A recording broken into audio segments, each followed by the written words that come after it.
Kailan pa yan? Mag-iisang buwan po. Kung ano pa yan? Sakto yung ano yan, yung nagbibuild up pa yan. Nagbibuild up pa ng inflammation.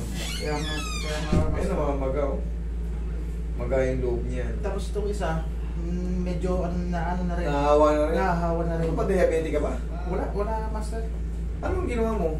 Ano mga pinagagawa? Kasi ito medyo alanganin na yung tube. Ano ba to? Parang disto ito ah. Ito mo ha? Ganyan lang. Ito, dislocate mo dati. ito pong kaliwa, ang dislocate ko dati. So, ibig sabihin, ito ang tama. Medyo...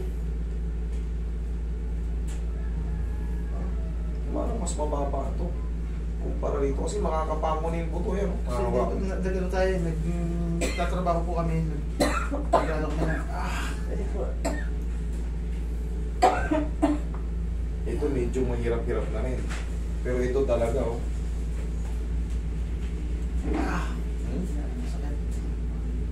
Maaari lang talaga gumanawan. Pero ito, magubago pa yan. Bago-bago pa yan. Halos ang buwan pa lang. Maangat yan mamaya. Maangat yan kaso magtiis ka lang ng pain. Kaya naman yan. Siguro mga ganyan na yan. Mababago yan. Tapos konting pain na lang yan. Sa loob, hindi naman kagad yan mawawala. Pero in a few days or weeks, wash out na yan. Ito, maawat natin kagad yan. Nagkakasama na rin siya. Medyo ano na eh, no? Medyo papunta na sa ano eh. Nagwa-warning na eh. Umiilaw-ilaw na eh. Isa naman pala hindi ganun kalaki. Ayun, assistant. Kaya video yung malaki. Si Roy, kala mo malaki no? Malaki, yan.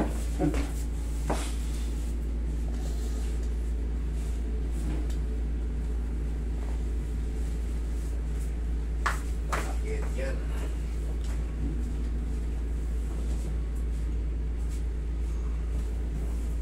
Masasin muna natin, medyo grabing inflammation sa ano. Oh, tingnan mo ano.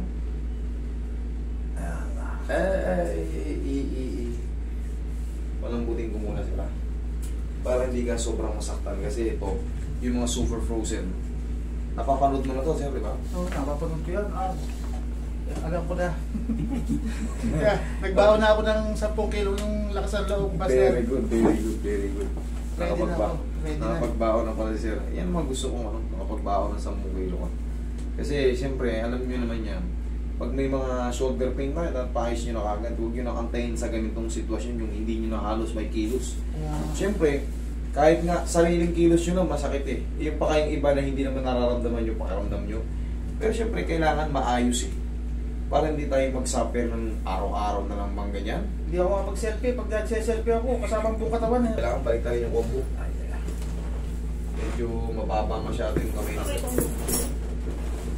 Aray-aray yan. Aray-aray. Okay, relax lang. Laglag mo ng ano mo. Yan. Thank you.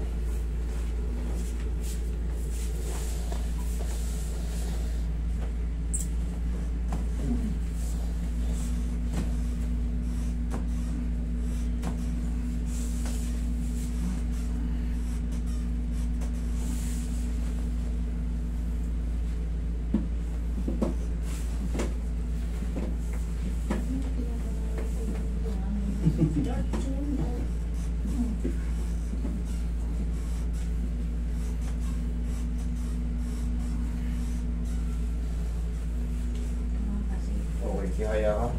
Okay.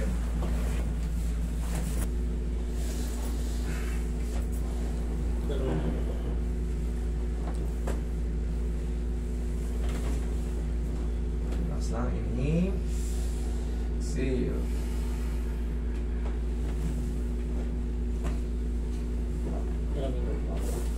Alam mo na.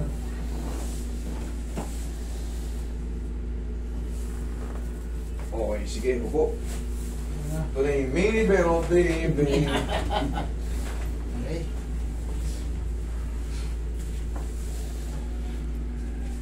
Alat lang muna natin. Kaya. Ayan. Yun.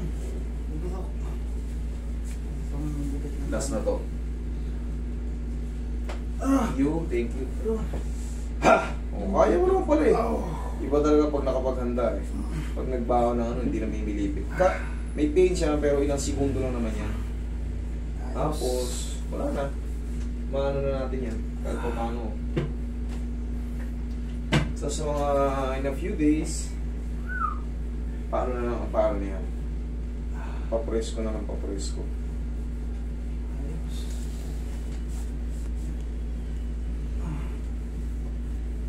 Buti nga, bago-bago pa lang yan eh. Kahit ganyan ka baba lang yan, malambot pa siya. Hindi pa siya totaling tukod. Para ako master na stroke eh. Pagka minsan eh. Yan, pwede na yan. Round na natin. O, tingnan mo kanina ganyan lang. O, tingnan mo ngayon. Kita mo? Yan. Taas na o. Kanina, alam mo yan. Yan. Oo, di ba? Isang buwan pa lang kasi. Basta na i-align na yung sa pinakaloob. Ito rin, ganun din yan. Yan. Oo. Ano? Yan. Thank you, Lord. Yan. Okay? Palagi mo lang gaganto, idol ha. Ganyan o. Gagano'n yun. Yan na yung exercise niya. Ang makakatapos. Pagkatapos mag-exercise, kahit pa paano bumili ka ng pau, ganyan mo, tignan mo yung pakiramdam ng pau. Oo nga, sarap. Sarap, di ba? Ano kaya tuhod mo? Hindi. Hindi na sakit. Okay? Sige. Okay. Thank you. Ikaw naman.